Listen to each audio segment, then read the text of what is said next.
All right, so first things first, let's go into the menu and watch me poke around a little bit. If somebody gets to, it should be under this little guy up here. It's the briefcase. Menu 5, you got it memorized. Let's go down to format. And we'll just go ahead and do slot 1.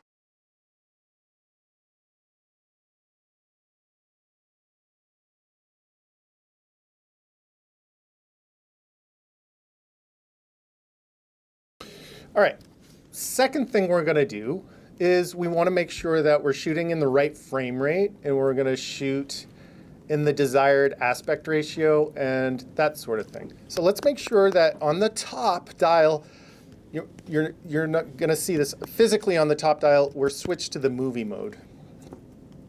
Okay, and we're going to go to the first menu.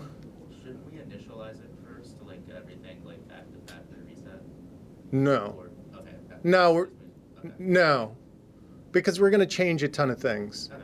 Yeah, it's not going to matter. After we're done with this thing, we're going to have it whipped up right into shape. It's going to be sparkly clean, ready to go. You know what I'm saying? Yeah. All right. So we're changing everything. We're changing everything in here. Yeah. So first things first, we're gonna poke around in here, and we're going to try to look for movie settings. Ah, there we go. It's on the second little movie icon thing up there. Everybody got that? Exposure mode, we want it on manual, right? We want to go down to file format. Now, for our class, we're going to switch things. We're going to do things in 4K. And the reason that we're going to do with that, even though we're going to use HD timelines, it gives us the ability to punch into images or scale into images. So in effect, I'm given 2 camera angles to choose from, or 2 cuts to choose from if I'm shooting in 4K and I'm cutting on a HD timeline. Does that make sense to people? That's why we have 8K cameras now, right? It's not because we're delivering in 8K. We're not. We're delivering in 4K. But it gives us the ability, I can shoot wide, and then I can have somebody punch in on somebody's face, scale in on somebody's face, and it gives me latitude in the editing booth. So we're really thinking about the editors when we do this. Also, it's good for social, right? Because we're working in the 9:16 aspect ratio, for example. We're able to crop in and get all the information that we need. I'm going to keep mine on HD because this does not output 4K on an HDMI. Fun little fact. But you are going to switch it to 4K, a7iii codec, which is a compressed codec. It's 8-bit.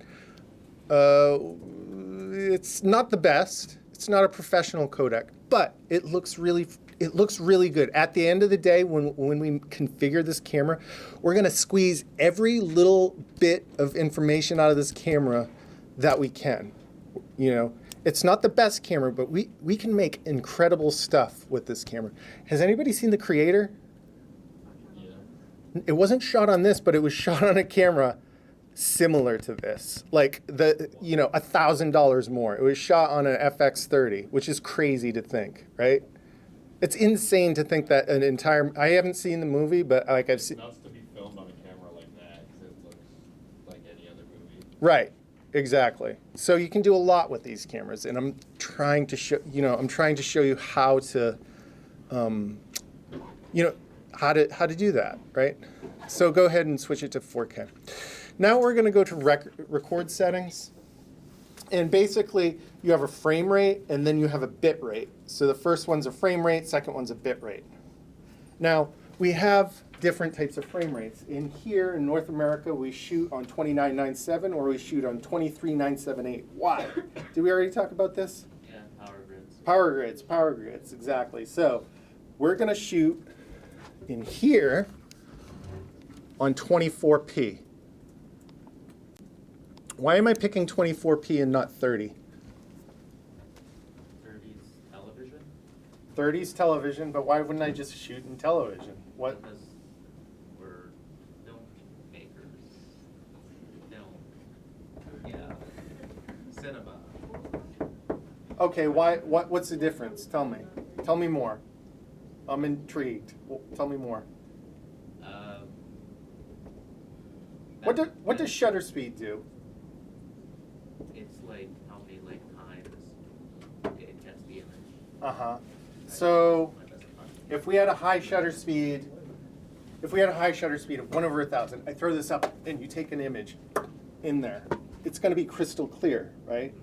If I have a shutter speed of 1/30 and I do that, what's it going to look like? Blurry. It's going to be a blur. So the sweet spot that most audiences are used to is 24 frames a second, and you get a pleasant blur from it. It's almost imperceivable, but we find that. That's one reason why we shoot in 23.978. That's one reason. And actually, I don't even think it's really a good reason, to be quite honest with you, because the difference between 23.978 and 29.97, how many frames is that? I mean, I'm not a math guy, but it's not, it's not, I mean, I don't want to get into math, but it's not that much, right? The real reason for me is it gives me an extra stop of light. It gives you an extra stop of light. So I can come into a place like this with shitty lights, and I know I have just that one little stop extra of light might be the difference between a grainy image and a cleaner image. Does that make sense to people? Yeah. What do you mean by stop of light? Like, does it mean you have more room to Yeah. play with the light? Let me show you what a stop of light is. So I'm at 150 right now. Here's a stop of light.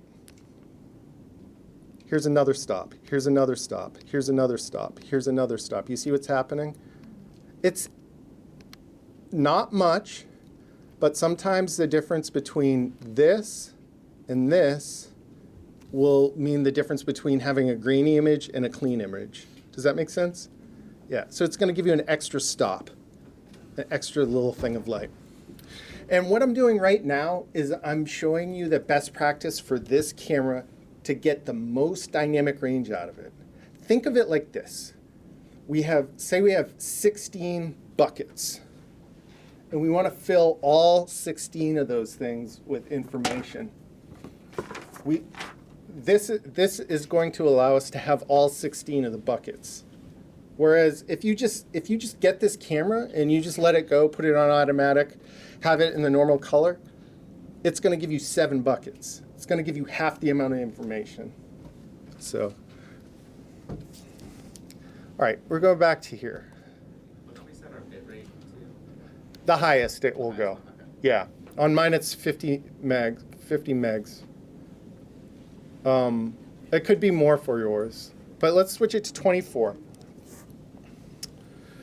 Now, okay, now we're going to go down to S and Q settings. S and Q, what does it stand for? What is it?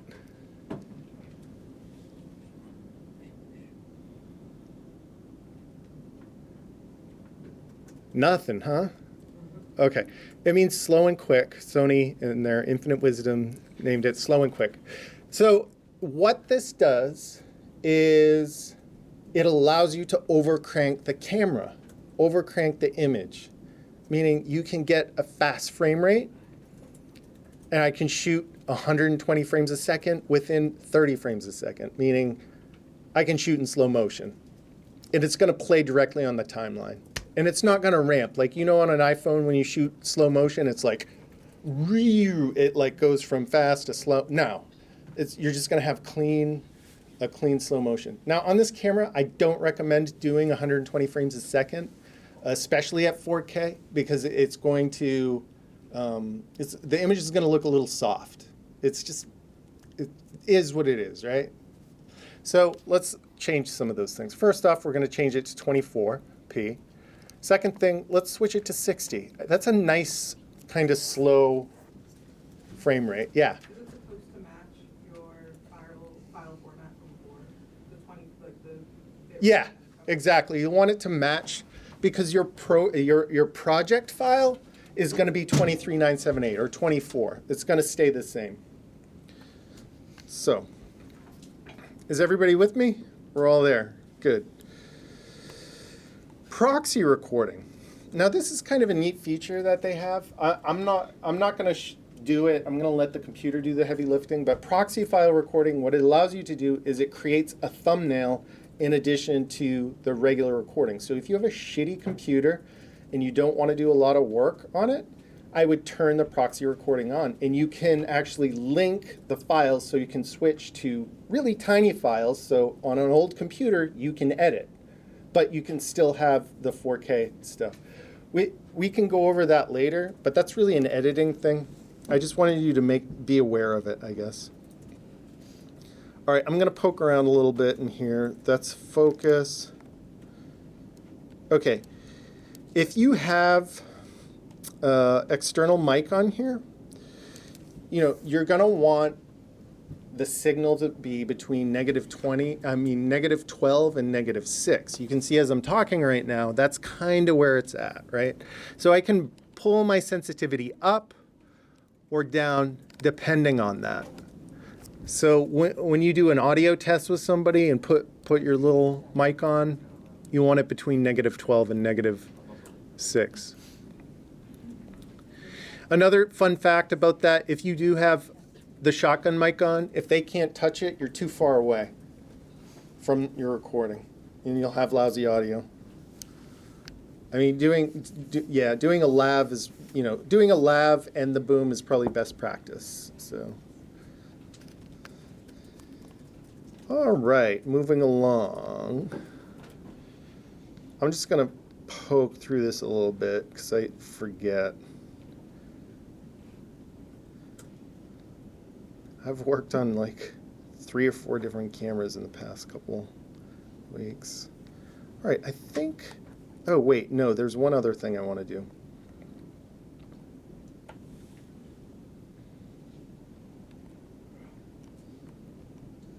I'm looking for a thing called picture profile. And if you see it, see something, say something. There's proxy, peaking assist, there it is. All right, we're going to go to picture profile. And there's all kinds of different ones. All right, if you want to do a quick, if you're doing like news, if you're doing Instagram posts or social media posts and you need to turn around stuff quick, picture profile 4 is a really good one because it's a Rec 709. Remember I talked about those buckets? It's just going to fill in 7 of them, but it's going to be all you need. It's like what you get out of an iPhone or something. You can see the colors are there, right? Like the colors are there and everything. But we want to squeeze the most out of this camera as we can. So we're going to do this thing. We're going to picture profile 7. And what picture profile 7 is, as you can see, it looks a little milky and washed out, right? That image doesn't look the best. And the idea behind this with all log footage, by the way, like Sony has it, Canon has C-Log, Panasonic has V-Log, blah, blah, blah, blah, blah. All the camera manufacturers have some form of log that looks milky. And what this does is it allows a lot of information on the sensor. It takes the highlights and it compresses them, and it takes the shadows and compresses them. So it puts it all on there. All the color information, everything is on there. And if you look like at the lights and stuff, you'll notice like there's a little highlight roll off and stuff like that. Now, it might look better, right? I'll go to the other picture profile real quick. See, picture profile 7 looks better, but you lose some of the detail in the highlight roll off. If you look again at the lights, you're not going to have the detail there, right? This looks better, but it really isn't better. I don't know if that makes sense. It will make a little bit more sense when I show you stuff after. So we're going to switch to picture profile 7. Boom, like that. Okay. We're almost there, folks. Now I'm going to click on the back of the camera. There's a little function menu. And I have a couple different options. I can do autofocus or manual focus. And depending on, what I'm doing, I can use a focus ring right here, which is on the barrel toward the end of the lens. I think, manual focus is good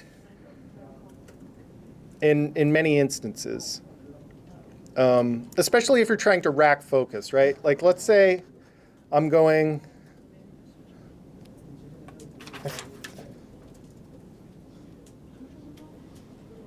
Mohammed, could I have you move over to the side a little bit? Just toward the lens.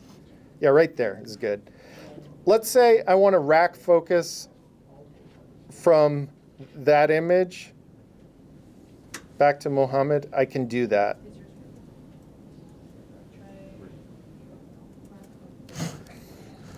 Why don't you go ahead and try rack focus?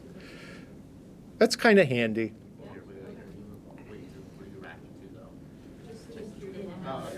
Yeah.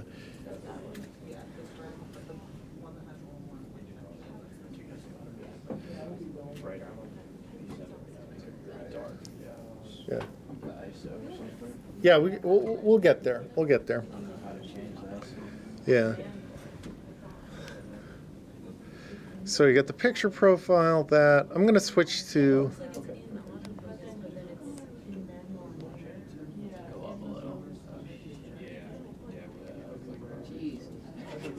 It's gonna be super grainy. Yeah,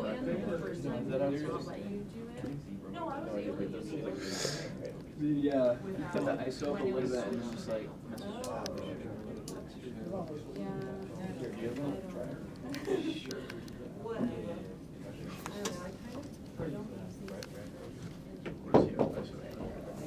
I put 800. Oh, your shutter speed is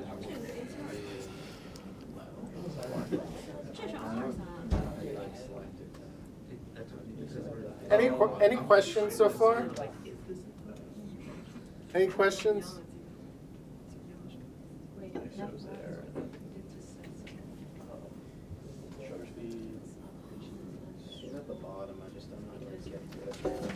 Yeah. Okay, yeah, let me show you where the shutter speed and stuff are. So on the top of the camera, there's like a little dial, a little thumb dial. It's to the left of where there's a dial that has numbers on it. That's going to control your shutter speed.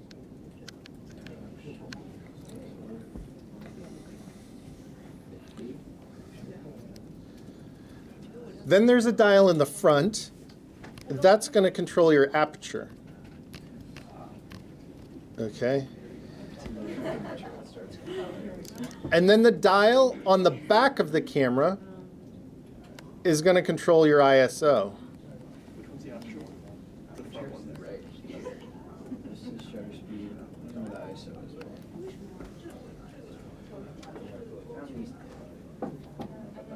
Does ISO have a dial as well? Yeah, it does. Well, it's right on the back here. It says ISO right on the back. So just tap on that.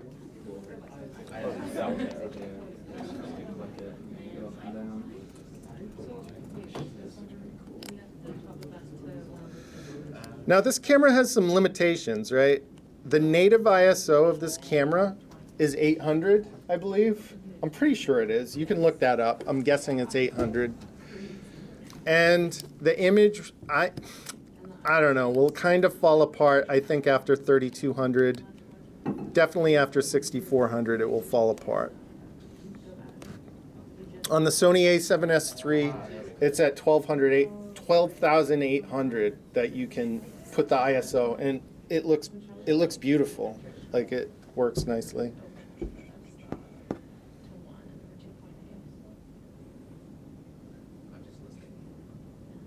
Sorry, what is the MM? The MM, that's just a quick way of seeing your exposure. So I'm overexposed right now by 2 stops, it's saying. Relatively bad, or? Yeah, you don't want to be... But here's the thing with S-Log. You want to be you'd rather be overexposed than underexposed. I feel like +1 or something. Yeah, +1's fine. +1's fine.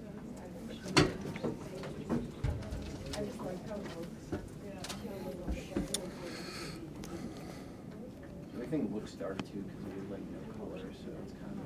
Yeah, it's.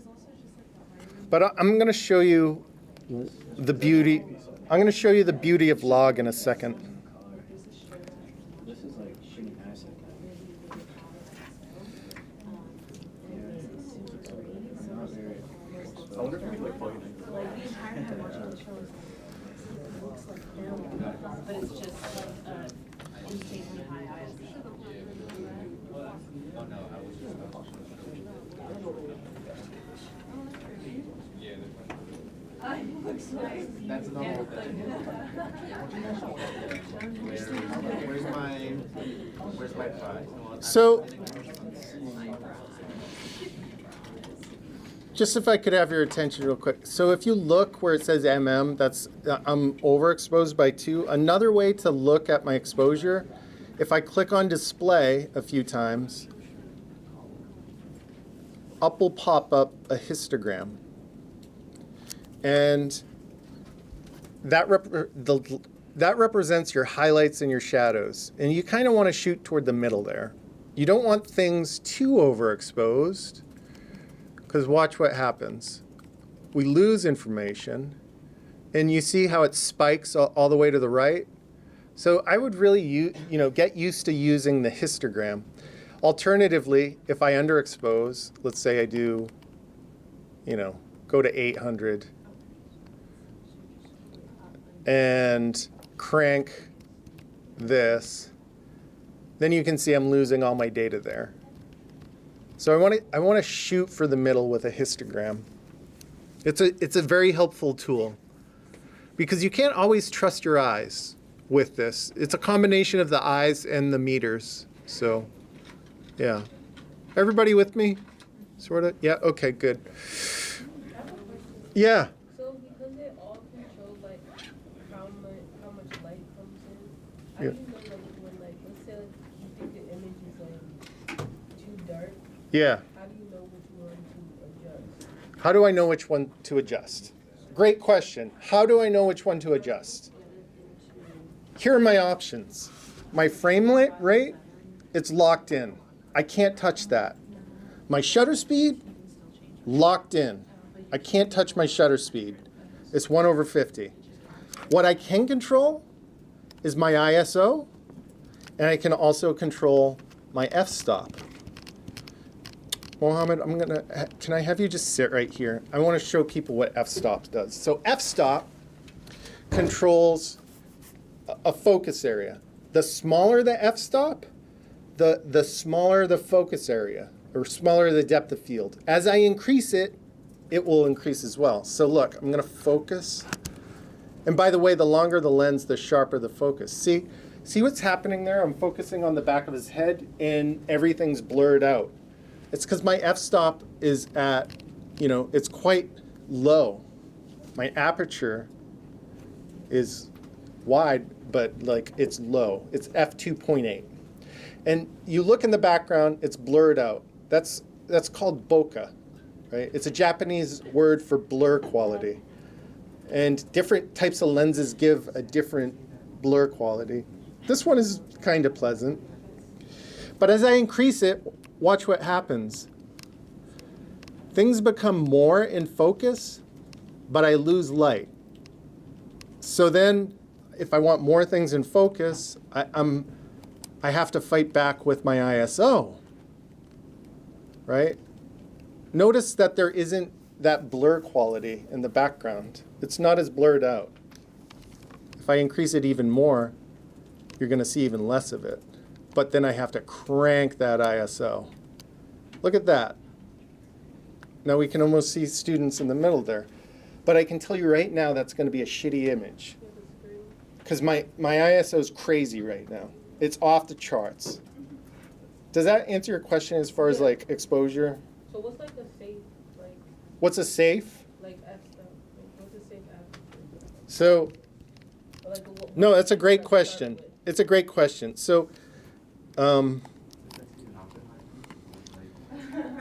oftentimes we use aperture. People use f-stops like 2.8 is to make it look cinematic, which is kind of bullshit. It's not. it's not real, right? It's a cheat.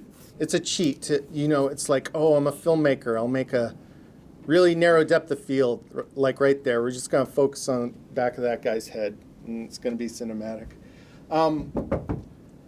Yeah. So I had a teacher explain deep focus Yes. to me one time, but I don't remember what that is or how to achieve it. Like it's when the entire frame Yeah. is in focus. So Yeah. does that mean that it's a really high f-stop? Correct. And a really low ISO? No. No. Really high f-stop. Okay. So you just need a shit ton of light. F-stop, high ISO too. Like how? Well, yeah, you'd have to do a high, depending on where you are. If you're outside, it's Yeah. bright day, you can shoot an f/22 with an ISO of 100 all day, and it's going to be bright, Yeah. right? And in fact, you're going to have to do the opposite. You're going to have to put ND filters on, which is a whole other ball of wax, which we'll get into, right? So the question is, the flip side of it is like, how do you maintain a narrow depth of field when you're outside? You use ND filters, right? Use these glasses right here.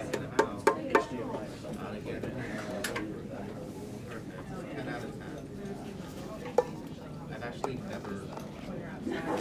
Yeah.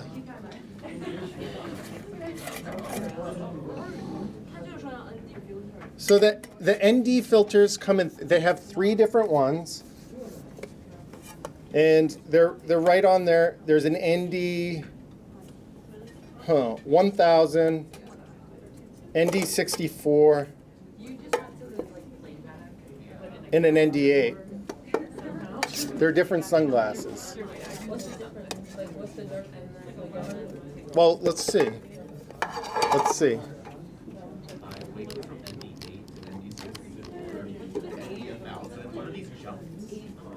Yeah, they seem like crazy jumps. I'm used to a different numbering system. Like usually it's like 1.8. These are super dark.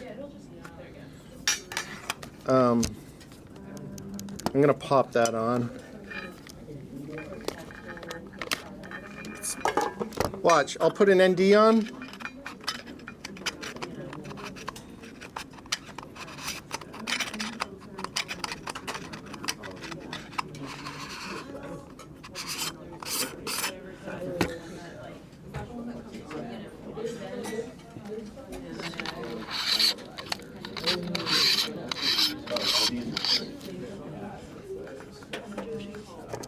If there's a UV protector on it, Yeah, do we take that off before it's putting on?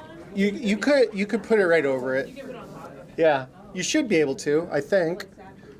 Yeah, Yeah, I'll let you do it. So you put the ND on when you want to do a narrow depth of field outside. Did people know that? People haven't used ND filters, huh? This guy back here has. Yeah, a couple people. Old pros.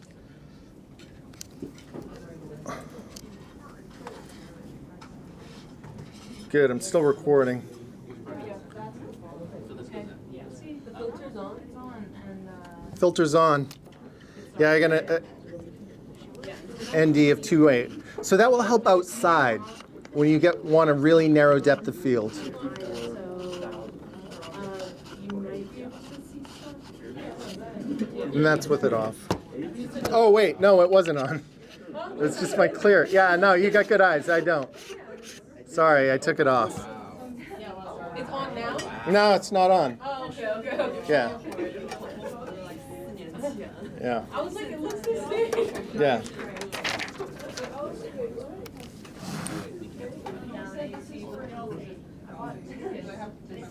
Like a week ago.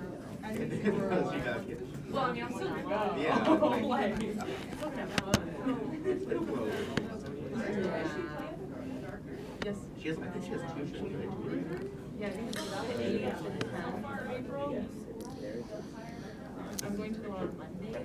So notice when I zoom out, I zoom out and everything's like in focus, right? When I zoom in, I get that narrow depth of field. So if you're looking for that shallow depth, the narrow depth of field, use the longer the lens, the better. It's like, Are you in auto? the narrowness No, of one am I in auto? Come on. I saw it change while I was watching there, but I wasn't sure if this changing it. Okay, so let's picture the camera will be No, I'm not an auto. It's low star. Exactly, because you can use the full-way. Yeah, you can use the focus to determine where that level is. Yeah, so you should say like, oh, I want to narrow the field. I was sticking my foot out. I'm gonna look up. I'm just gonna look something up real quick. I'm curious. Native ISO A7, 1, 2, 3. Yeah, that's what I thought. It's 800. Hey, listen up real quick. Whenever you get onto a camera, you want to look up its native ISO. You just look it up on Google. You can look up any camera, right? On this one, it's the a7 III. I just looked it up with the S-Log. It's an ISO 800. So that means to get the best performance out of the camera, I want to stay relatively around that ISO. So that kind of locks me into exposure as well. Now I think you're beginning to understand why we use lights, right? Because you don't have as much freedom as you think you do with the exposure, right? Because you're going to have to use the ND filters. You're going to have to use lights. You want to use the native ISO because you don't want it to be grainy. So it's all these kind of constrictions that are coming down upon you once you understand how to use the camera and get the best usage out of the camera. Yeah. So, you know, I don't want to go much over that ISO. I want to keep it right there. Is the native ISO the same regardless of where you're shooting, indoors or outdoors? Yeah, yeah. There are some cameras that have, just to confuse things, dual native ISOs.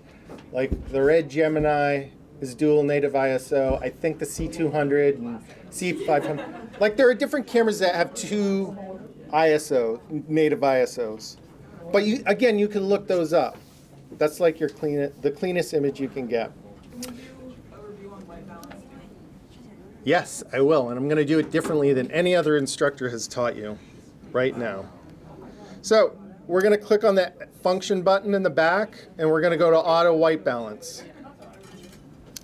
You've all probably learned how to white balance, sticking a little white thing in front of the thing and clicking on auto. We're not doing that here. We're doing grown adult stuff here, right? 9 times out of 10, I don't do that. If I shoot something, I dial in the Kelvin. So we're going to click on automatic white balance. We're going to go down to the Kelvin controls, and that's where I can adjust things. And you'll want to look up Kelvin temperature. You can do this on your phone if you want. Look up Kelvin temp chart on your phone and just look at an image. You know, something like this. You'll see something like this. Generally speaking, you're going to work in three Kelvin temperatures when you're shooting stuff, right? You're going to work in tungsten. You're going to work in something in between. I don't even know what you would call it. It's in between tungsten, and then you're going to work in daylight. And the three numbers that you would work in, roughly speaking, would be 32K, right? And then I would go to 48K, and then 56K is daylight. Now I'll play around with that, but the advantage of that is like you lock in, you're telling the camera what white is. So in this instance in here, the lighting's shitty. I'm guessing that it's more on the tungsten side. I would dial into like a 4200, and you can see that's roughly where it is. So I would definitely figure out Kelvin temps. Sorry. Yeah. And the idea is like when you go in to shoot something, you want to control the lights as much as possible. So like if I was in here, I'm like, you know, there's mixed lighting, there's light from out there. Maybe let's pretend there's a window. I'd shut the window, I'd shut this door. just to dial in, like, I have one type of light. Most of the lights that you get from the studio or media center, you can dial it into 32K or 56K. So, yeah. You should shoot, they should match. Yeah, I mean, if you're shooting outside, you just want to dial it to 56K or 58K, right? And that's going to give you, like, white. Yeah, so that's a little bit different than I know you've learned in other classes with white balance. Footnote, I will white balance if I'm in really, really shitty and weird lighting. Like a gymnasium whose lights are flickering and like there's uranium glowing over in the side. Who knows what's happening? Like something's happening. And then that's when I'll do a white balance and dial in things that way. Yeah. So if we're working with like colored lights, do we not even have to worry about this? Or Correct. Okay. Yeah. It's just okay. Yeah. Like, what do you mean, RGB lights? Yeah. Like if I'm like trying to shoot like a concert or something where they're just doing like colored lights, do I have to like set the? Oh yeah, I would. Okay. Yeah, because a lot of times, especially at concerts, is they'll wash the stage with like who knows what. It might be tungsten, Okay. and then you dial into tungsten, right? 32K or something. Look at those charts. Play around with Kelvin. It will be your friend. And it's just going to save you time. Like, who wants to white balance? Or who wants... And then, like, using auto white balance, forget it. It's never good. It never works out. So, that's that. I have focus areas that I can mess around with. I can do a wide focus area if I'm doing auto. Like, if I'm doing an interview or something. The other that I tend to use a lot of, I'll use a flexible spot. And there's like a little nub or joystick on the back. And here. And I can move that around and focus on various things. You can kind of see it. Do you see that thing moving around up there? And it's telling me it doesn't want to focus. Oh, because it's manual. Let's do autofocus. And then if you hold the shutter halfway down, it should focus.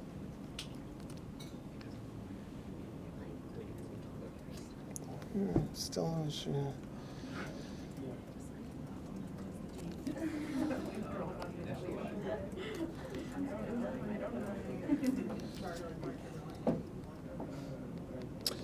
Lastly, you're going to want to...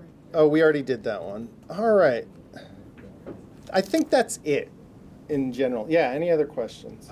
So to play with like aspect ratio, is that something where it's like it's a particular lens, or is that something that like you need an entirely different camera? Or... This camera, I don't believe, shoots in different aspect ratios, but I'm probably wrong. Yeah.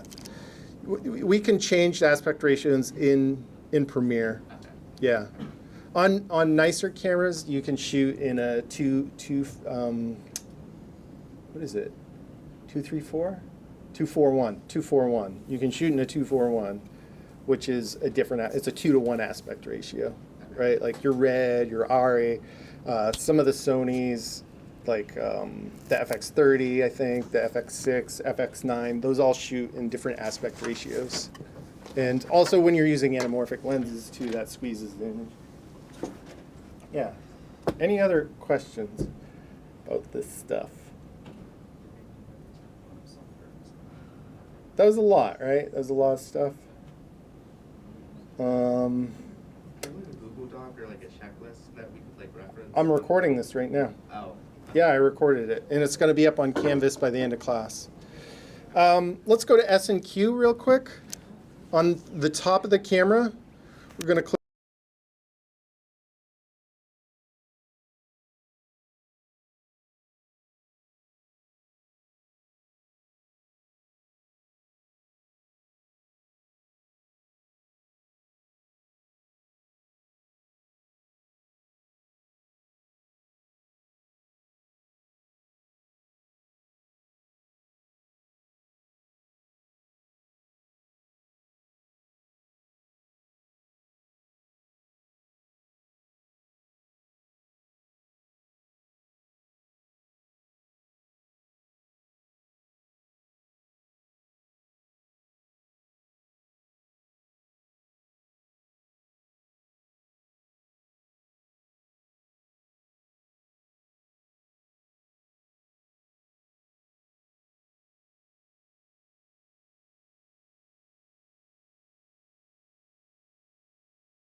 and then changing the shutter speed to 1/25. The thing is, look what happened with my shutter speed when I switched back.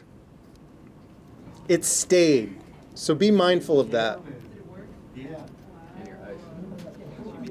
And my ISO stayed.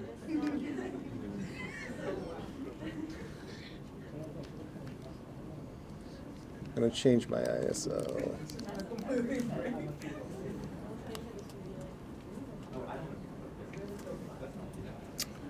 Okay.